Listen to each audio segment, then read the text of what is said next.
જય મે ફ્રેન્ડ્સ, સુફાલીની રસોઈમાં તમારું સ્વાગત છે.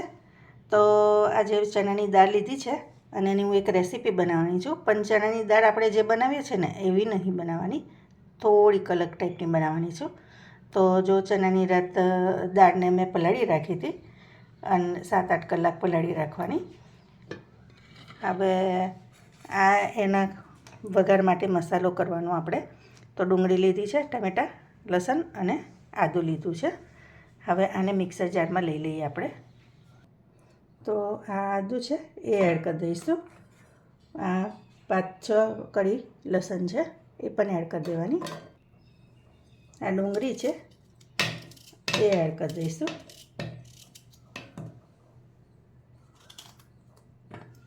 ટમેટાં છે એ પણ અંદર એડ કરી દેવાના.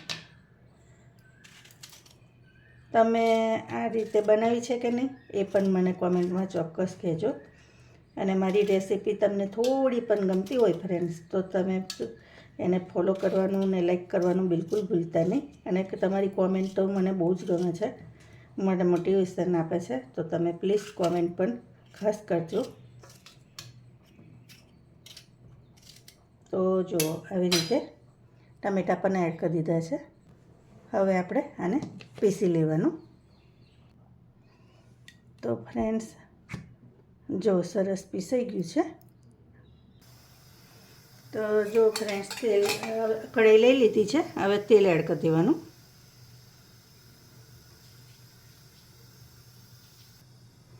હવે તેલ થાય એટલે થોડીક રાઈ એડ કરીશું. રાઈ આવી ફૂટવા દેવાની. રાઈ ફૂટે એટલે જીરું એડ કરીશું. જીરું થાય એટલે આ ખડા મસાલા જે આવે ને તે છે, 2 લવિંગ, 2 બાદિયા, 1 તજ અને તમાલપત્ર એ એડ કરી દેવાનું. હવે આ થાય એટલે આપણે આ જે પીસ્યું હતું ને એ અંદર એડ કરી દઈશું.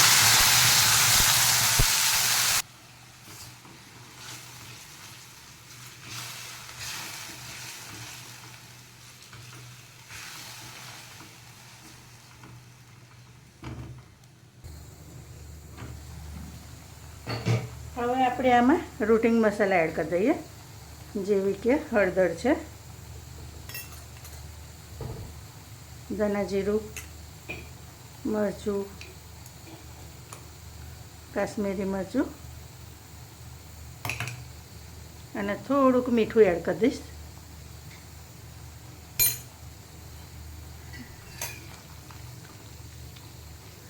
તમે જૈન હોય અને તમારે રેસીપીમાં ડુંગળી ને લસણ ના ખાવું હોય તો તમે સ્કીપ કરી શકો. એકલી ટામેટાની ગ્રેવીથી પણ બહુ સરસ સબ્જી થશે, એટલે તમે એવી રીતે પણ કરી શકો. હવે આને આપણે હજી તેલ છૂટું પડે ત્યાં સુધી એને ઢાંકીને થવા દઈશું. તો ફ્રેન્ડ્સ, આ કઈ ભાજી છે તમને ખ્યાલ હોય તો મને કહો. આ શેની ભાજી કહેવાય? આના મૂઠિયા, થેપલા, પછી હાંડવો એ બધું બહુ સરસ થાય. કોને ખાધી છે એ પણ કોમેન્ટમાં કહેજો. અને આ ભાજીનું નામ શું છે એ પણ કહેજો. હું તમને લાસ્ટમાં એનું નામ કહું છું.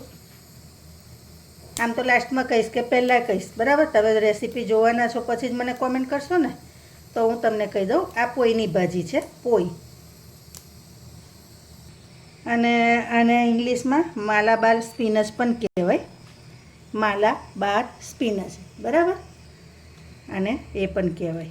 આના ભજીયા પણ બહુ સરસ થાય. હું આની પકોડાની રેસીપી તમારી સાથે શેર કરવાની છું. તો ભાજીને આપણે સમારી લઈશું. અને વાઇન સ્પિનચ પણ કહેવાય. અને આ છે ને વિટામિન એ ને સી, કેલ્શિયમ એનામાં ભરપૂર હોય, એટલે આ ભાજી ખાવી બહુ હેલ્ધી કહેવાય. તો તમે જો કદાચ ના ખાધી હોય તો કોઈ વાર લાવી અને ખાજો. તમારી એરિયામાં મળે છે કે નહીં એ પણ મને કોમેન્ટમાં કહેજો, બરાબર? આમાં ત્યાં તો અત્યાર સુધી નથી મળતી, પણ મળતી દેખાઈ એટલે મને થયું કે ચાલ, મને આ ભાજી અમે નાના હતા ત્યારે બહુ ખાતા હતા. પછી તો કેટલા ટાઈમથી તો મળી જ નહીં, તો ખાધી પણ નહીં. તો આ વખતે જોઈને તો પછી મને થયું કે લઈ જાઉં, તો આની રેસીપી બનાવું, મારા ફ્રેન્ડ્સ જોડે શેર કરું. તો તમારી જોડે એટલે રેસીપી શેર કરું છું. તો જો ફ્રેન્ડ્સ, સરસ મજાની ભાજીને સમારી લીધી છે. તો જો ફ્રેન્ડ્સ, બીજી સાઈડે દાળને કુકરમાં વિસલ બોલાવી લીધી હતી, કારણ કે ટિફિન કરવાનું મોડું ના થાય ને એના માટે. તમને એવું થશે કે વઘાર જોડે નાખી દીધી હોત તોય ચાલે જ ના, એનો ટેસ્ટ અલગ આવે અને આનો ટેસ્ટ અલગ આવે, એટલે આપણે આવી રીતે બનાવવાની. હવે આપણે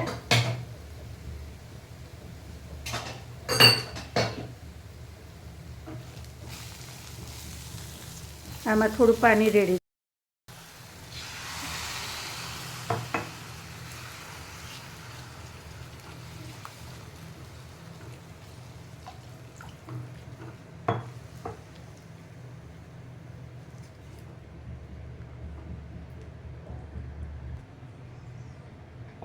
હવે આમાં આપણે ભાજી એડ કરી દઈશું. ભાજીને ધોઈને કોરી કરી લીધી હતી, એટલે એને ધોવાની જરૂર નહીં. તમે ધોઈ લો ને પછી એડ કરવાની તમારે.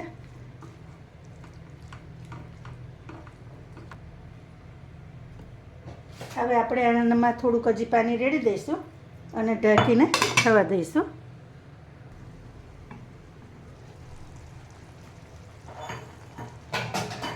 હવે ફ્રેન્ડ્સ, આટલી ભાજી થાય ને એટલે આપણે આ તુવેરની ચણાની દાળ પણ એડ કરી દઈશું.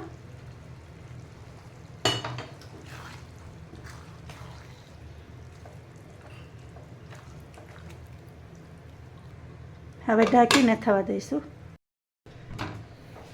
તો જો ફ્રેન્ડ્સ, હવે આમાં થોડુંક આપણે મીઠું બાકી હતું તો મીઠું એડ કરી દઈશું. અને આમાં થોડીક ખટાશ મેન્ટેન કરવા આપણે ખાંડ એડ કરીશું. ઓપ્શનલ છે, તમે ચાહો તો એડ કરજો ને સ્કીપ પણ કરી શકો. હવે આ બધું બરાબર આવી રીતે મિક્સ કરી લેવાનું અને 2 મિનિટ રવા દઈને બંધ કરી દઈશું. તો જો ફ્રેન્ડ્સ, મસ્ત મજાની આપણી પોઈની ભાજીની રેસીપી રેડી છે. તો તમને રેસીપી કેવી લાગી ચોક્કસથી કહેજો. નવી રેસીપી સાથે ફરી મળીશું. Thank you.